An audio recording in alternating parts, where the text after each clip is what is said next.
Hey guys, thank you so much for joining today. My name is Lauren House, and this is Beyond the House on the Social Nostra Network.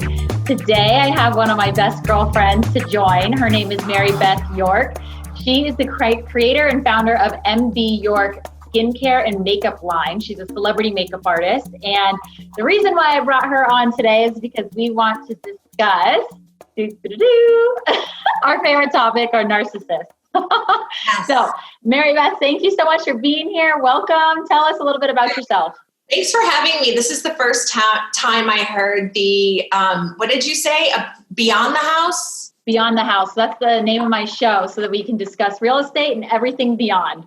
Love it. That is so cute. You didn't tell me that before. That's such good branding. I love it. Thanks. I'm excited. Yes, and Lauren is my expert, my real estate, my magical realtor for my Glam Pow Magic Empowerment Tribe, which is a group of dream team experts for inner outer transformation in every part of your life. So I'm super passionate about psychology and self-improvement. And as you know, I'm always watching 100 videos a day on every subject. So when we go out, we're always talking about why people do what they do, and us both being single, dating often comes up. So we're like, God, we need to do a little segment because of our happy hour the other night. We're like, we should have had cameras rolling. We were laughing so hard. People thought there was something wrong with us. We're like, we were laughing so hard. But true. And it's the truth that's always the funniest. You know, I've done like comedy workshops. I've done everything imaginable. And the funniest things are the truth. And that's why we were laughing as we're calling it unfiltered, as we're just saying it's so true. And most people just, I don't know, they live in such a haze, you know, like people just are so, what's the word, oblivious, you know, to like these accepted social norms that shouldn't be. And that's what had us laughing. I think we were talking the one scenario being, you know, why is it that a guy can like text you over and over the dumbest things with no response, days and days on end? And I'm like, in what other scenario would that be acceptable? Like with friendship or work? No, it wouldn't fly. And the funny part is that he was trying at all different times of the day. You had 1:30 in the afternoon, 11:30 at night. And it's like, I guess you got to like throw spaghetti at the wall and see what's going to stick. But I still just don't understand. Well, and it doesn't work. And we're like, why is no one telling them what to do? You know, because we think that the silence is telling them, okay, dude, this is not a green light. Like this is a dead end. So maybe you should stop. And they just don't. They think, I don't know what they think. That's actually a great question. Well, and then as a woman, you always have to be afraid. Like if you piss them off or something, you know, maybe they're a psychopath and they're going to come kill you. You know, like I hate even putting that out there. There's a whole show about it right now called You on Netflix. Really? Don't tell me. I don't need to watch that one. No, you don't. It's fiction, but it's totally relatable. So, which brings us to what we want to discuss today. We're not even going to give it a number, but we do have lots of signs for like spotting a narcissist when you're dating. And the reason why this is so near and dear to our hearts is because we both were in narcissistic relationships, and the abuse and the destruction, the toxicity that those people put upon you, and you become this victim. And it's totally, you don't even know what's going on until afterwards, and you start doing research on why did I fall victim to this? And so she and I have had so many conversations over, I don't know, the last 3 years about this stuff. And we've both studied very heavily on it. And so we just want to make sure that everybody knows this is not a male bashing session, because narcissistics can be a female too, but we're just going to speak from our point of view as the women dating narcissistic men.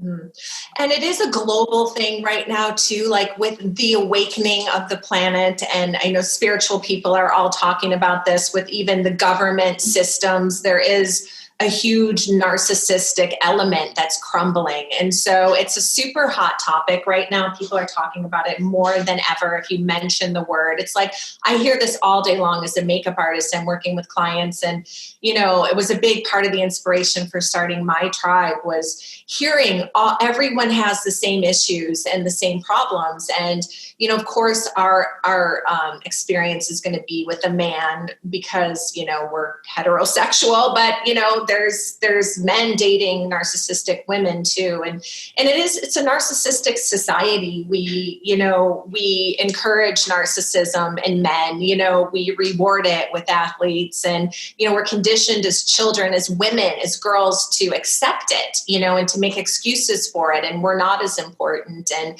so a lot of the fine line between like what's a true narcissist and what are narcissistic behaviors are kind of traditional too, with like the male female roles that we give men a lot of breaks. And every woman I talk to, every story they tell, there's something they're doing that's being far too forgiving. It's pretty rarely the other way around. So that's such a good point. That really is a good point. And I think like the number one way to spot a narcissist is to pay attention to their actions. Right. So the reason why I say this is because everything, like, that's why there's a whole phrase, actions speak louder than words. And when you get into an emotional and sexually charged relationship, that becomes the first and foremost important part. And you don't even see the other things that they're doing to you because you're so just like, you have hearts in your eyeballs and you wine goggles on. Oh my gosh, it's the worst. And I remember thinking so many times, like, I'm clear-headed, I know what I'm doing, and you're just not. Mm-hmm. So let's start with, we'll just go down our list. Our pre-production notes.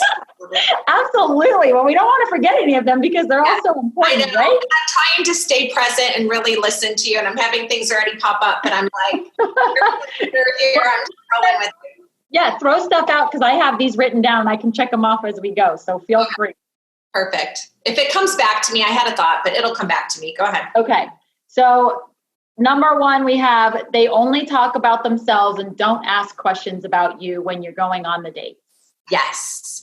And even the initial like texting and just me, I, me. And I don't know if part of it is they've already Googled you and they know all of your stuff and they're trying to act cool like they don't or something. But like, that's just basic human relating. And my one point I want to make before I forget it was one of the experts that I was listening to on narcissism was talking about like how now there's this clinical term for it and everyone's talking about it. And it like gives people a pass almost because we're socially conditioned to be like, well, they're a narcissist. But what's the difference between being a narcissist and just being an asshole? You know, like doing something that's just like a shitty thing, like a shitty person, like forgetting even that term because we'll talk about it and we're using it. But at the same time, it's like, you know, if you can let go of the clinical diagnosis and just say, you know, you're a jerk, you're acting like a jerk, then, you know, maybe you'll feel more empowered than like, oh, there's nothing I could do about it because narcissists can't change. You know, you get all hooked into that storyline. So I will say the one thing that I always seem to forget about narcissists is where it roots from. The stem of a narcissist is how broken and damaged they are, how insecure they are deep down to their core. And this is something that started from when they were little. Maybe there's abandonment issues, maybe there's neglect issues. Both. Feel free to jump in. I mean, this is what I forget because they walk in and if they're not good looking, to me, like their charm and their swag, like totally makes up for it and wins me over every freaking time. Why are they all so charming? Seriously. Because they have to be. The reason why I forget is because they're so boastful and they're like come in and it's like they command the room and every girl wants that guy, I think. Yeah. Maybe I'm just speaking for myself. But it's attractive to me. Like you're confident and you're dressed well and you can speak eloquently, but then all these other things start popping up and I'm going, okay, wait, this is like not what I thought who you were. Well, And it's also a brain injury. And I think that it's important to like just try to remember when they say, well, they can't be changed or whatever. And it's not like, well, feel sorry for them. Like you have to do what's best for you. And there's a part of their brain that literally didn't finish developing sometimes from severe trauma in their childhood. And so they're just truly missing that chip of empathy. And so they don't know how to think about someone else or care about someone else or put themselves in their shoes. And I guess covert narcissists, they do. And they're more of like, they have empathy, but they use it just to manipulate. So they're the type of narcissist that will cry and will show that they have feelings. Then you're like, well, they can't be a narcissist, but they're only doing it as part of like a whole like phase that's predictable. And they do it as a setup for, manipulation and trying to get what they need from you. So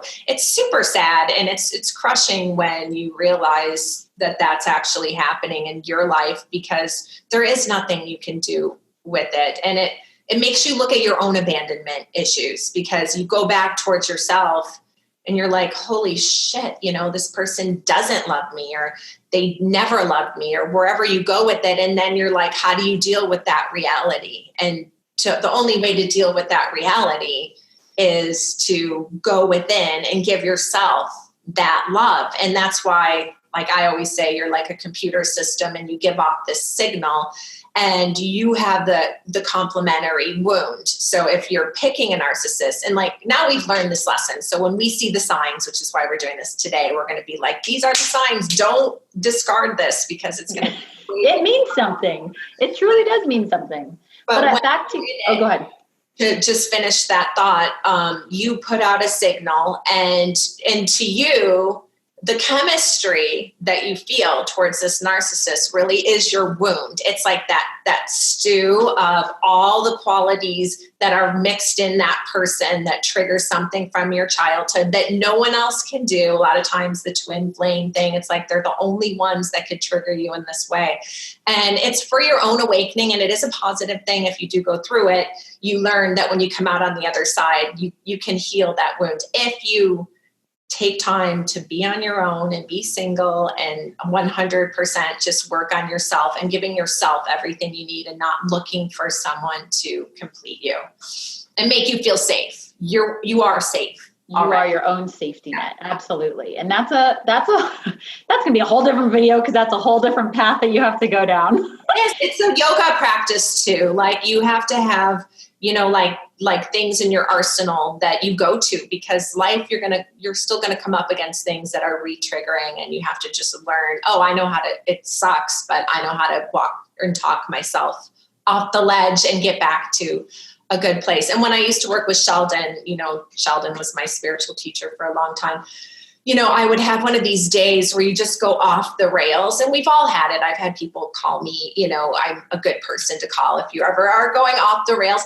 And like, he would give me another way to look at the situation, where I would go from completely unempowered to 100% empowered. And it would get me thinking how I'd spent all these years in therapy and different therapists and like really not getting any help. And yet, how can you go from feeling in a place of just complete and utter devastation by something going through your mind or something that's triggered you, and then you talk to someone and they give you another way to look at it, where you go to complete and total, like you're in a great place. You hang up, you're like, oh my God, yes, I'm in such. And so I always say, like, knowledge is power. I have a better phrase for it. It'll come to me, but it's you can change your inner, feelings and core beliefs. You can find that safety. Stories that you tell yourself. Telling yourself a more empowering story. Exactly. Right. And it's, to circle back to the actions and to the fact that they don't talk about you, the covert, like actually just to go down that manipulation road is, I do think that they have to learn how to treat somebody.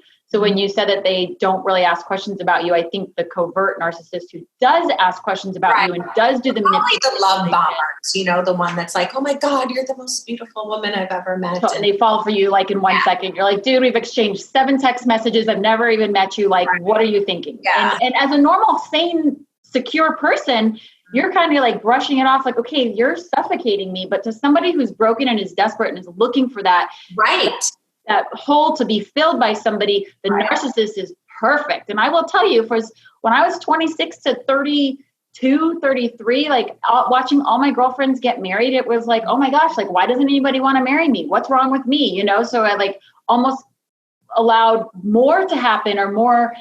I just like let guys do what they wanted to do in a sense, not all the time, but one particular one. Let them lead more in charge. Yeah.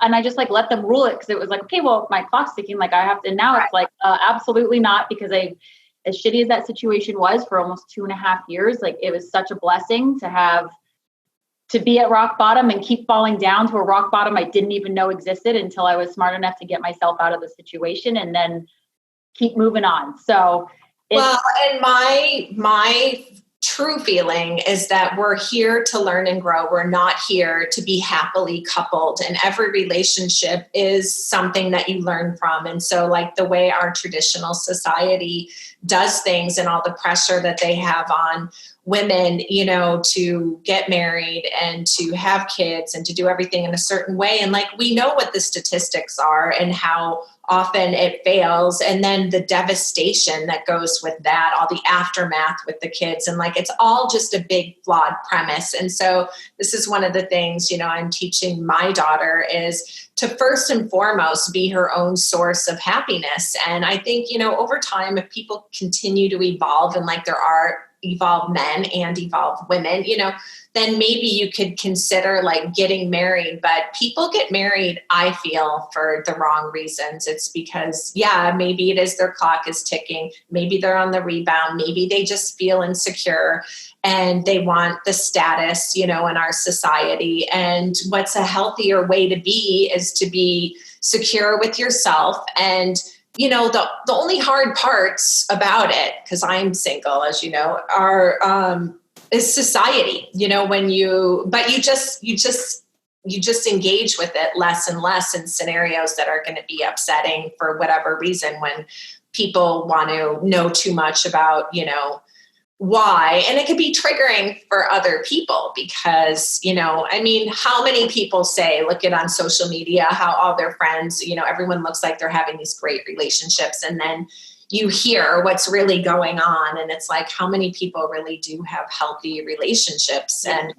so it's kind of a flawed premise. It just needs to be reworked, I think. And the more people talking about it, like the more likely I feel like, if we start expecting more and not putting up with these things, men will have to evolve, into giving more. And the way things are set up right now, especially with your generation, which we were talking about the other night, is they don't even pick up the phone. And that's even transferring to the older generation. And it's just like, why bother? Everything is just like this, a Facebook message here and there. And everyone just has all these little distractions that keep them busy enough. And they're not. That's exactly what it is they have Snapchat, a Facebook message, maybe a FaceTime call. Somebody's just randomly sending them inappropriate photos. Like, why do they need to, especially a narcissist, when they're like getting it from all different girls, like why do you need to get into a relationship and put the effort in and be tied down, have your ball and chain when you have the opportunity to just like get all of your needs met? I'm sure someone's coming over to booty call you at night. Right. Like, why? You don't need to. Why lie to someone and say that you want those things when you don't, and like just be honest? Well, because then they know. It's all a game. Well, no. So we'll just start with that one next. Future faking, which is one of my personal favorites. Like I fell super hard, super fast for the last guy, unfortunately, and it was all words. Like everything he said to me, I genuinely felt what he said to me. And I thought that we were on the same page and I was so excited. Like, I was done. To no one. Like, if you're not a liar, you're not going to, assume, like, why would anyone do that? It's so creepy. Like, would you ever just make shit up and say it to the person? No. It's like, oh, by the way, I want to marry you. You're my person. And then you're like telling that to 6 other girls. Like, what? Yeah. It's just gross, really. Yes. So the future faking, for those of you who don't know, are when guys use their words to pretty much push the relationship along and make you believe that there is a future there, but it's not putting the actions with it. So maybe you're not seeing them every day. Maybe they're not calling you back in a timely manner. Maybe there's just no transparency. I always say that, like, talking about, in March, we're going to go here or there on this trip. Yep. That happened. Yep. Yes. I always say that it's them, like, putting you at an arm's length and they don't let you in. And the first month or two, maybe the first 3 months, depending on how fast or slow you're going, I kind of understand it. Like, I just met you. Do I really need to just, like, spend every waking second with you? Yeah. No. So I understand. And I look at it as a place of, okay, I respect that you have your life. I have mine. Let's see how it integrates and we can slowly start hanging out with each other. But when the words keep moving forward and the actions aren't moving anywhere, which can lead us into, like, only partying together, not hanging out sober.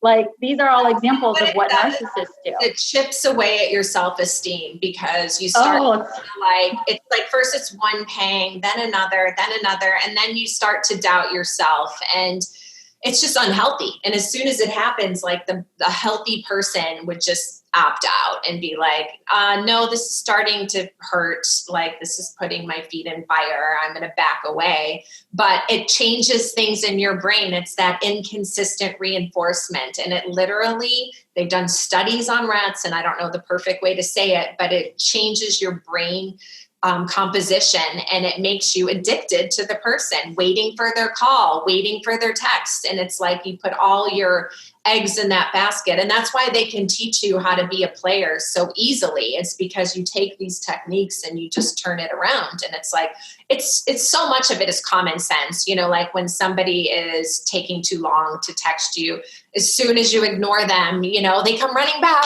and it's just, people are so predictable. Humans. So predictable. Yes. They're so predictable. I think it's funny because we all know as women too, like, when it's our friend going through it, it's so easy for us to see. And, like, all the friends will be like, why is she with this guy? Like, what the hell? And then you're like, blinders on completely. Yeah. You can't, no matter how you look around, you're like, why don't I see it? And it's because you have the wound.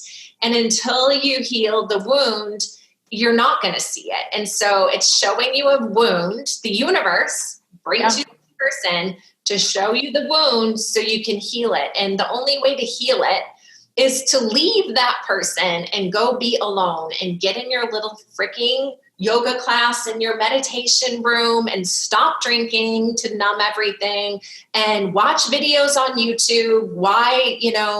Why do I feel empty inside? Whatever it is, Google it, and there's answers, and look for the answers, and do what you have to do. Go for walks in nature. Like, do the things you need to do, and don't be a lazy ass and look for another guy to take you out and to tell you you're pretty and feed you. No. And that's exactly what girls do, is they run from one guy to the next, and it's like, I just need someone to sweep me off my feet. And I'm like, bitch, you need to sweep yourself off your feet, because you are your own Prince Charming. And I know that just sounds so cliche in this day and age with all of the women empowerment, but it couldn't be more true. Like, once you become happy with yourself, this is a Dawn House quote, this is my dad, everything else in life is an accessory. Right. I mean, what better quote is that? Because it relates to shopping. Like, if you're happy with yourself, everything is an accessory. And you start putting healthy boundaries in place, and you recognize it much sooner. Like, my first relationship was almost 2.5 years. And the second one, I let it get to like 3.5 months. And I was like, I think I love him, but I'm really starting to feel how I did in my previous shitty toxic relationship, where that just, like, destroyed my self-esteem and ate at me. And I was like such a basket case for so long. And it's like, you just get to keep walking. You were learning. We are learning. And like I said, that relationship taught me all of these things to look for now. Mm-hmm. So let's start with my favorite, or the next one, which is how much they lie. Yeah, liars. They're the biggest liars on the effing planet. The biggest liars. They believe their lies too. They believe their lies. Like that's another thing. They really do. What were we calling it? Oh, we were calling it narcissistic amnesia. They also have amnesia about any pain they've caused you or anything they've done. It's like, oh, get over it already. Move on. Like that was. Don't dwell. Yep. Don't dwell. Don't think about all that past stuff. And then they want you to just focus on the charming things that they do for you, you, like the one time. But what you're forgetting about is the fact that you just had a major blowout fight before and you had a major blowout fight after, but you're just remembering the 1 hour where it's good, even though on the inside, at least for me, I was always on eggshells and always like, oh my gosh, like I don't want to say anything to piss them off, even though I feel so uncomfortable right now. And they sweep shit under the rug so they don't have to confront it. I mean, yeah, and it's important to know that when you do have something go well in one of those relationships, that it feels disproportionately good because your bar is so low. And so it could be like just the simplest of things that in a normal day would happen for a good relationship.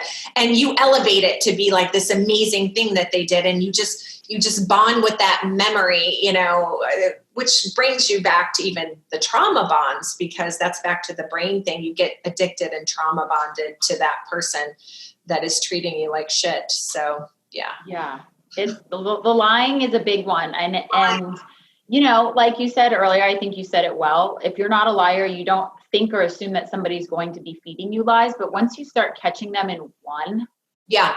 Oh, it's done for me. I mean, I don't even care if it's like, oh, you had a hamburger for lunch and I find out you had pizza for lunch. Yes. I don't care what the lie is. I don't care. It's the fact that you had the balls to lie to me and you think I'm stupid enough to believe you. Yeah, I have to say, though, in defense of that in our society, we all do lie all the time. And like, if it's a lie where it's like to save your feelings for something, like, let me think of an example. But that's not what narcissists do.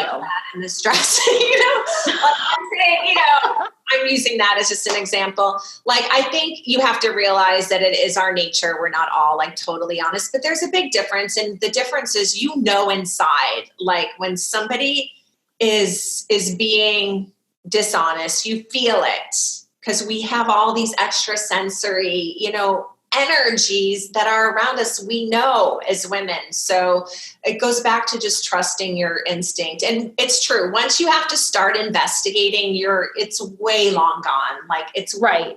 But telling a girlfriend that she doesn't look fat in a dress just to preserve her feelings is different than, where were you last night? Yeah. I'm pretty sure you're at your ex-girlfriend's house. Like, oh no, I just got drunk and my phone died and then my car died, so I couldn't make it home last night. Like, I'm sorry. And then also lying by omission. I feel like that's just as bad when you leave out a part of the story that should have been included or something, because I've always said too, like on decisions that we're making, we deserve to have all the information available to us. So like if you're deciding to get engaged to someone or to get married with them or to sleep with them, you deserve to have all the information available that would affect your decision. And if they're lying and you're making a decision based on their deceit, like that's some bad karma right there, period. And yeah, but the narcissist doesn't care about their karma. Yeah, but you get it. They do. Yeah. Hopefully, I mean, yeah, the lying I've seen it just go so far and so deep and for so long. And I know you've experienced the same thing. And it just, when it's like a domino effect, when you, like you said, when you start investigating and you actually pulling back the layers of the onions of each lie, you get to the core and it's like, literally nothing's made sense. Like, I feel like every single thing you've ever told me is a lie. Yeah. So where do you untangle that? Right. Well, it's such a huge waste of time and energy. And that's where, again, like you need to focus all your energy on yourself. And this is what I continually tell my daughter, like if she's ever upset about something, I'm like, bring it back to you. Like, this is about you. And usually, if you have a wound and you're projecting something, you're going to have a partner around that's going to play that back to you. And, I'm not saying that every relationship that has issues is bad, because maybe you can work through them together if both parties are willing to be honest and be like, oh yeah, I do have that wound because whatever, my dad was an alcoholic and did this and that, and I'm willing to work on it, right. including like maybe not drinking or like making necessary changes. But unfortunately, our society is just so toxic. Relationships are just so normal, like it's just so normal to just drink every day and just, sweep everything under the rug as long as it looks good on social media and you have a great house and car, it's like, I don't know. It's sad. It is sad. It is sad. Well, what did you say? Before we start. I know. We just like don't stop when we start. Okay. Smoke and mirrors. So I use this term to mean that the reason why they keep you at an arm's length distance is because of their deep, deep insecure sadness. And they use the smoke and mirrors to constantly make themselves look good. And when they let somebody in, they're deeply afraid that there is going to be nothing interesting about them because they don't like who they are all the way deep down.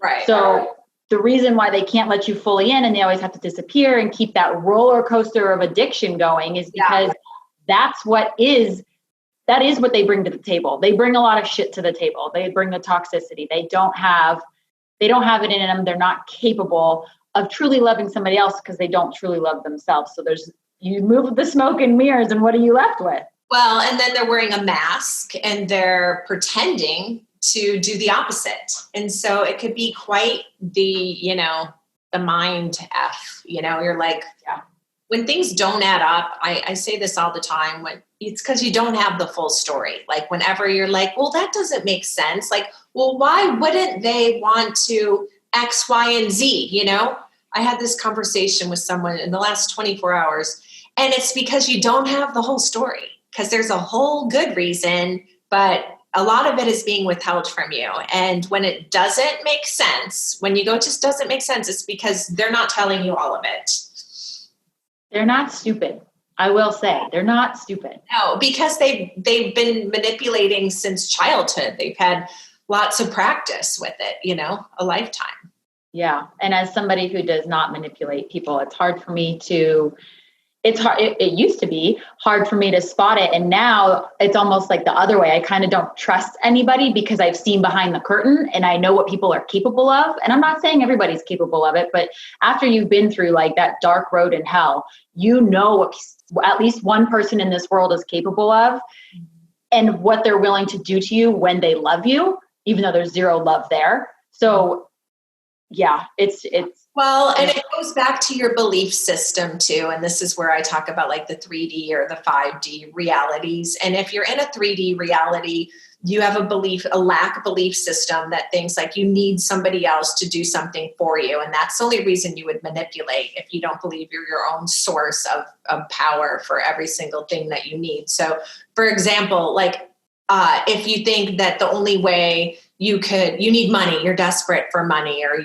you work on just straight sales, and you think that you have to have this one person or this one lead, and that person's manipulative, but you have to be manipulative back because it's your bread and butter. So you might have a core belief system that is a lack-based one where everybody is manipulating at some point, and they don't realize that they are. They know that they are, but they're like, well, I have to feed my kids or whatever it is. But when you change that belief system to that's not a reality that I'm going to live in, you'll start to notice when you might have done that in the past. And when you don't, like the universe rewards you. And I know we're talking relationships now, but I had to throw that in because I just with myself. I'm like, no, I'm not compromising. And like it's sometimes. But I think that goes along with getting out of the narcissistic relationship. Yeah, I think that's a very good point. Women are especially afraid because they're paying for everything usually, like that's one of the cliches or the reasons. The leverage. She gets fed. Okay, so I'm going to let you I'll give a couple examples, but I love it when you call it this trees, when narcissistics put trees in the way. Yes. And the one thing that I notice is for me, going to a restaurant, and instead of sitting at our own table, we sit at the bar, which I love to do. But instead of sitting at the bar and talking to me, they talk to the bartender. They make friends with 3 guys over here. And then they happen to know that guy in the corner and the football game's on. And it's like, okay, I'm literally sitting here by myself for 2 hours, even though I have a physical person next to me. Yes. Oh, sorry, babe. Oh, sorry. And then you go back over here and I'm like, are you fucking kidding me? Like, I'm a quality of time person, so maybe I do expect it a little bit more than the average person, but please talk to us about trees, because it is narcissists use a lot of things as trees. They could use their work, busy, busy, busy, busy, busy. I got to get on this call. I got to, get on this flight. They use their kids. Some people hide behind their kids. I hear this a lot. Like, I'm not free because I have to pick up my son, or, they'll use it to block the potential partner. Or it could be adult children. I hear this a lot too, where, someone's in a relationship and it's like the narcissist everything is about his kids and not his partner, where it should be at least, something about what? Yeah.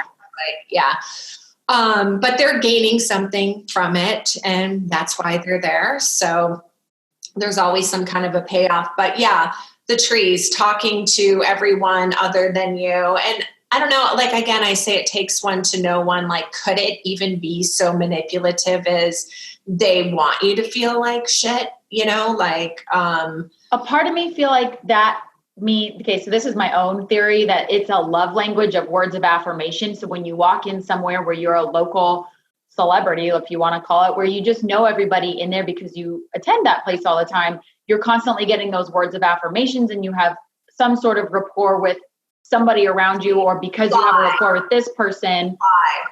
What? Supply. Narcissistic supply. Oh, supply. I just heard ply. I'm like, I don't think that's a thing. Supply. Yes. So it's just like, they're just constantly having their ego fed. A part of me feels like it even could be, they want you to know how great they are by walking into the restaurant that they choose to go to. And they know you're the man. What's up? Where you been? Yeah, because they're insecure and they don't want to have to sit across the table and entertain you. They want to sit there and have the game on and talk to everyone else. And look like the king. All right. So another really important point in this one, and this is one of my biggest, is being ignored. Okay. And the whatever Hashimoto, I know that's not the right word, but the rice experiment, they did this experiment on rice, and they had 3 different bowls of rice with water. And on one, they put like swear words and abusive things. On the other, it was all like loving words. And on the third one, they ignored it completely. And so then they would monitor it over 1 month, 2 month, 3 month. And what they noticed was the ignored rice was like rotted and in worse condition than the even, sweared at rice. And the rice that was loved and, was like still like looking edible, whereas the other stuff was like black and green. And so it's more abusive to ignore someone than it is to even be abusive. And I think it's a little bit more of a mind thing too, because it's so like covert that you think, well, did they mean to ignore me? But yeah, like when you ignore a text for an entire day, like that's a form of abuse. Okay. If it's someone that claims to love you, it's a form of abuse. And right. Especially when a text message takes 3 seconds to respond. Right. Hey, I'm busy. I'll call you later. Right. XX. Right. Like if they're withholding that, from you, and you're okay with that, that's up to you. But if you're not okay with it and you continue, it chips away at your self-worth until you just become like this shell of a person. And it is such a simple thing, like returning a text. Seriously, and I know a lot of women can be really, intrusive, where they're constantly texting and, very needy like that. And I've never been like that. Like I have emotional intelligence, again, I could figure out when would be an appropriate time to and when not. And if you're being ignored, there was another video I watched recently on self-worth. This one woman that I really like, I wish I could think of her name, but she did a whole video on if you're not being respected and your texts aren't being returned, if you're being ignored by text from anyone, like that is a diss. That is a diss. And if you have people that do that to you, you don't deal with it. And so especially in a relationship, and especially I was on a work job with somebody once. It was an event thing, like through his company, and he had me work for him doing makeup for this big project. And he never said a word to me the entire day. And it was like talking to everyone else on the set and not one word to me the entire day. And I was like, I was so freaked out by it. I was like, I get that he's in his work mode, but like, really? That's abusive. Yeah, but it really is a form of control, because I can tell you, as being on the other end of being ignored, I mean, you are in crippling anxiety and you're wondering what's wrong with you, and you're wondering why you deserve this. It never crosses your mind why you stay in the relationship. At least it didn't in mine until I got towards the end. But you sit there and you wonder, and you call and like I've called the friends at 3 a.m. Hey, have you seen what's his face? Yeah. Like, and they're all answering. They're either out drunk or they're like, no, I thought he was at home with you. I'm like, well, he's not here. His phone's off and his car is gone. And that is, oh my gosh, like, right, to wake up to that in the middle of the night, and you know where he is. He's at his ex-girlfriend's house. That's where he is. But I was too afraid to go drive by because I didn't want to see it again. You know what I mean? It just was like, so the ignoring can be a 3-day bender. The ignoring can be, like you said, like good morning, and you don't get anything till 8 o'clock at night. Right. I mean, there's all sorts of different.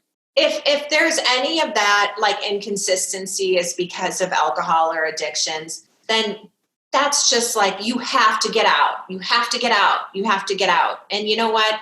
You're doing them a disservice by even enabling that. And I'll tell another super quick story.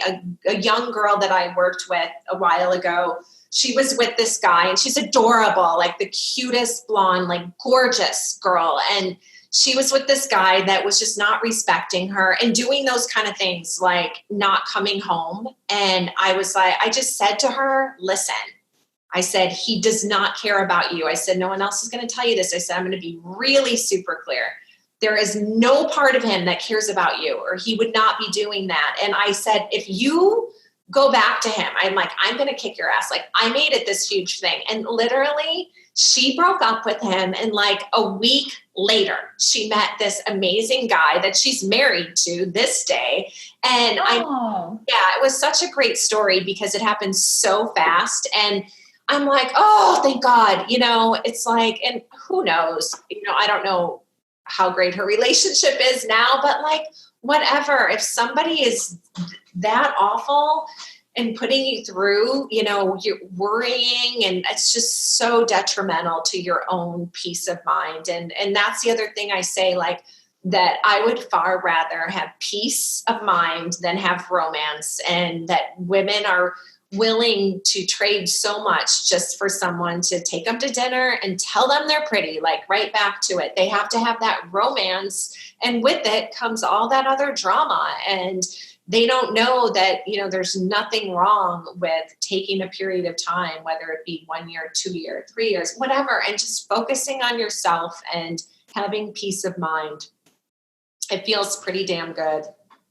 Oh, it feels great. And we said this the other night, like we both are such different people than we were even 6 months ago, much less 2 or 3 years ago, much less in those shitty relationships. We're growing and changing. And that's the other thing. When people are staying in relationships for too long, they're not growing anymore. They're not changing, and they're just there out of fear. And when you are on your own, I mean, you have way more time to work on yourself and not waste your time like watching Netflix, Right. But like, I think I brought this up to you the other day, like people want to be a part of something. And don't get me wrong, when I see something going somewhere with a guy, I'm like, oh my God, I'm finally gonna be able to say I have a boyfriend. Like there is something to it, because we do all want to be a part of a team, of the group that is in a relationship, like, oh, my husband, oh, my boyfriend, you know, like there just is something to it, because there is this magical fairy tale idea that we all have, and we all want it to be our life secretly, no matter how tough you are on the outside.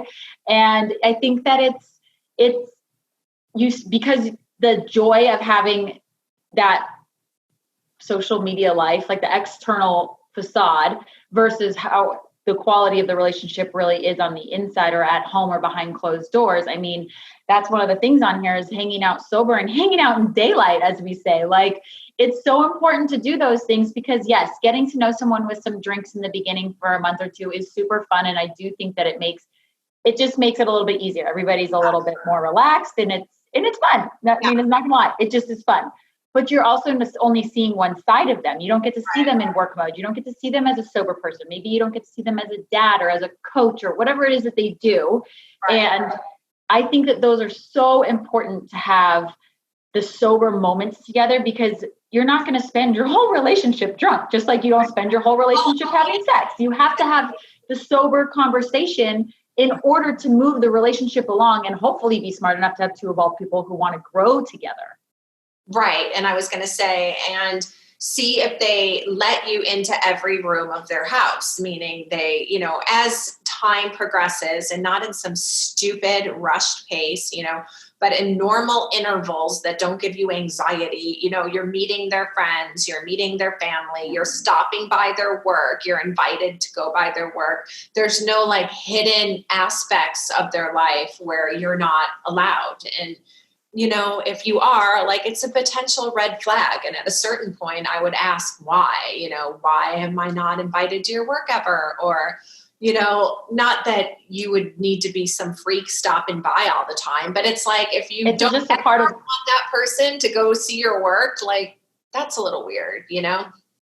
Yeah, there's a lot that it just doesn't add up. There's so much inconsistency when you start dating a narcissist.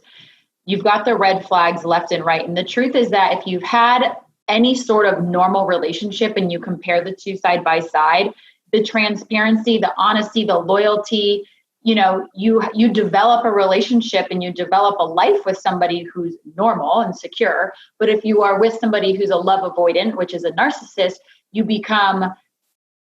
at least I was changing his name in my phone so that nobody knew we were still talking. And you're like constantly hiding things, because he's driving a wedge between you and everyone in your life, because nobody likes him, because they know what they're doing, what he's doing to you. Right. I mean, it just becomes this downward spiral. And like I said earlier, like at least I was at rock bottom, and then hit like 26 more levels of rock bottom, which I didn't even know existed, until you could get to the darkest place you could ever be. And you have to get yourself out. Like, don't even let it go that far. So, you know, if we can like change one person's decision with this video, like, we want to be your knight in shining armors and let you know, like, it's going to be okay. And my favorite thing that I've ever said to myself is, even on my worst day after that shitty relationship, it was better than my best day in this shitty relationship. We talked about this the other day too, where, you know, you worry about how are you going to feel, you know, when you leave that relationship and you're on your own. And the bottom line is, I mean, granted, you could still be going through stages of like recovery, but you can still feel really good because you just did something amazing for yourself, which was to choose you over like addictive patterns. And I do think, like, in terms of getting over it, there are like, it takes time. It takes a lot of time. And there are specific things that you can do. And we could always do another video on that later. But like, for me, like, hiking is a really good thing, like just getting out in nature, because there are like a whole realm of fairies out there, and like the nature is alive, and it's cleansing your energy field of all of the negativity. And, you know, working out and not drinking. Like, I've gone like, you know, a year or 2 years like without drinking, as you know. I mean, I did have some health stuff, but I think it's all related because your stress has got to manifest itself somewhere. Yeah. But putting yourself first, and then like having all your own energy freed back up to focus on your own life and your business, and not focusing on figuring out what somebody else is doing, lying to you, or, you know, how you can help this person, or how you can get your relationship on track. Like, it's a ton of energy. And it's like, I don't know. I mean, they say that they should be work and that they are work, but I don't know. I just kind of disagree. I think if you're going to work on anything, like, work on yourself, and then, you know, have your own life. And if you have somebody else that comes in, like, as a whole healed person, like, you can just like enjoy things together. You know, you can learn from each other, but you're not going to be working at this. Right. No, I agree with that. And I do think that there's a fine line between working to figure out if you're being lied to or not, and then working towards working with somebody who's evolved. Yeah. Well, I know you said in the beginning that we weren't going to make it just like male bashing. And I think it is important for women too, though, to acknowledge the things that they do. And like, when they come into a relationship with wounds, you know, women are known to be really controlling, you know, and really needy, and to have such an issue if they want to go off with their friends. And, you know, I mean, of course, because it's so hard to trust men. So hard to trust. Oh my gosh. I know. It's like, why would you? But, you know, I don't know. I mean, all of that, I just say, like, why would anyone choose to participate in anything like that? Like, why? I mean, it really is out of desperation. It's, you know, and I've had girlfriends over the years who are like, I always get treated the same way in every relationship. And I'm like, you are the answer. Like, you are the key to switch this around.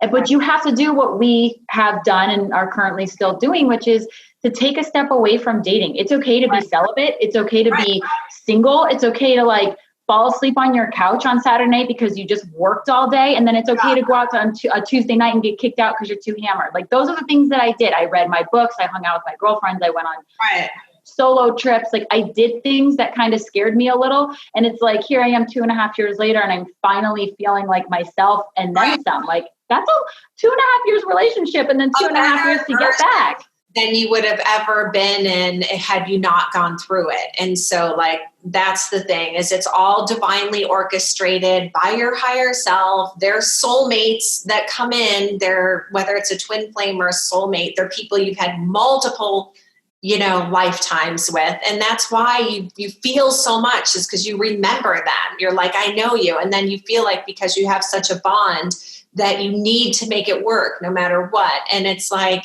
they're the only person that could teach you that, because you do have such a bond. But it's like, it's just done perfectly and specifically enough to be intolerable so that you have to leave. And so it's all of those pieces in the stew that make you come out of it this amazing new version of yourself. So it is a super, super positive thing. And quantumly, other people can benefit from what we went through, and they can skip all that and watch the videos, and they can skip ahead to the things to do that, you know, we've already done. And they're going to have a far faster, easily recovery, because quantumly we've healed a lot of the consciousness, and they're going to get that benefit. Even watching this right now, they're getting a benefit from the energy that we're putting out.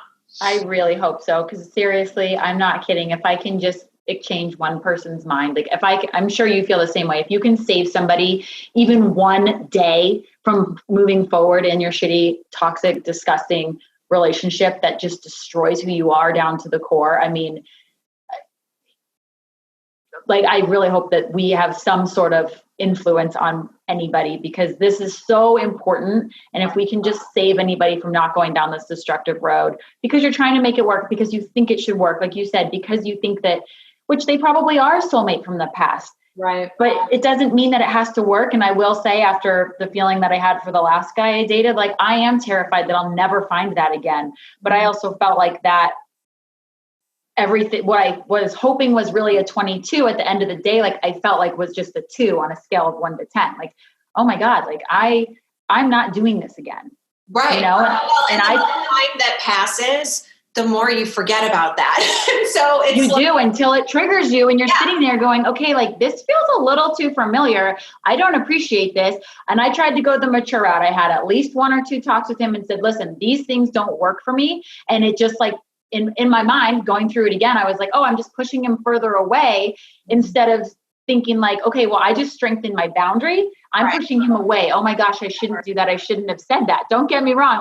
I'm not perfect. I still had those thoughts. I'm like, how do I keep them around? And at the end of the day, I was like, I can't fucking do this anymore. Like, I just cannot do this. I'm not allowing myself to go down the road again. And I swear we've like never talked since. Right. Yeah. I mean, you do get to have less and less of a tolerance. When you love yourself, you don't tolerate feeling like shit. Like the second someone makes you start to feel like shit, you go, I'm out. Like an unhealthy person has a really high tolerance to pain and, you know, and can get addicted to the pain. So I think that, you know, when you do realize you're putting up with less and less, it's because you've healed so much and it's such a positive thing, you know? It is.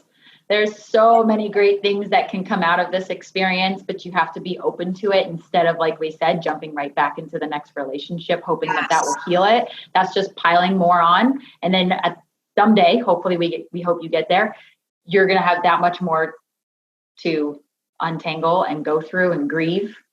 Well, and another important point, Lily Cortez, who is the therapist and her specialty is trauma and intimacy. She's our dream team therapist for the Glam Pow Magic Empowerment Tribe. And she says the most important thing is to get the therapy you need. And that, because I was saying, you know, what if you had to sum up one thing, because she's worked at like the rehabs, you know, where people go in for 30 days for love addiction and porn addiction and all kinds of stuff. And I'm like, you know, what tips would you give to women, you know? And she said, the most important thing is that you get the therapy you need. Okay. Because if you are in that relationship and you're tolerating any kind of abuse, it's because you're wounded. And you're not going to be able to heal until you figure out why. What about me doesn't feel worthy? Why don't I feel worthy? And if you get the therapy you need, you know, then you're going to heal. But you do have to look within and figure it out. Like what part of you is asking for this, is broadcasting it. And it could just be like your last thing was just a test. You know, the universe is going to give it to you. And now I get those tests, but it takes me one text and I'm like, whatever. Like, I'm getting an A+ on this test, universe. Seriously, like now it's like my phone number's off limits. I'm like, who needs a phone? No, there's going to be another solution. I'm going to find a pay phone and, you know. Seriously. Yeah. No, I think to your point, it's a mirror you don't want to look in. And I think that's the hardest part, is being brave enough and having the courage to face those wounds, facing the triggers, facing all of your shit. Can I call it that? It's not a very nice word for it, but it's taking it on and not being afraid to go through it, because that's the only way through it, is through it. Yeah.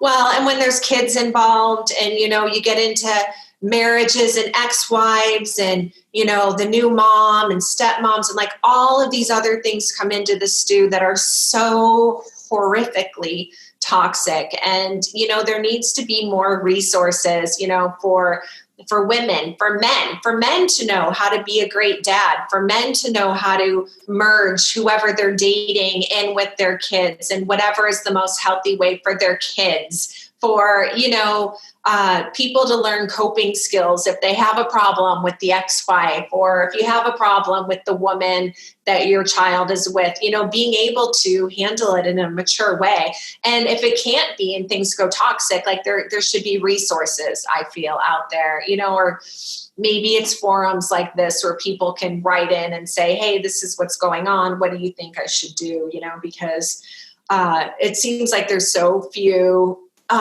solutions. It's either you have to go full bore, like the court route, which is just, it's so much money and so horrifying, or you do nothing and then nothing ever changes and you try to be assertive and everything is met with, people like to just brush everything off. Like you're just jealous or you're just this. And, everyone have their like ego statements of why there's no listening to any reason or any other viewpoint. And, I think our society needs to change the entitlement of, who's really the biggest focus, and I always say that children are more important than your relationship, especially post-divorce, that, there's too much that can affect them negatively and you need to put your kids first, and that doesn't always happen.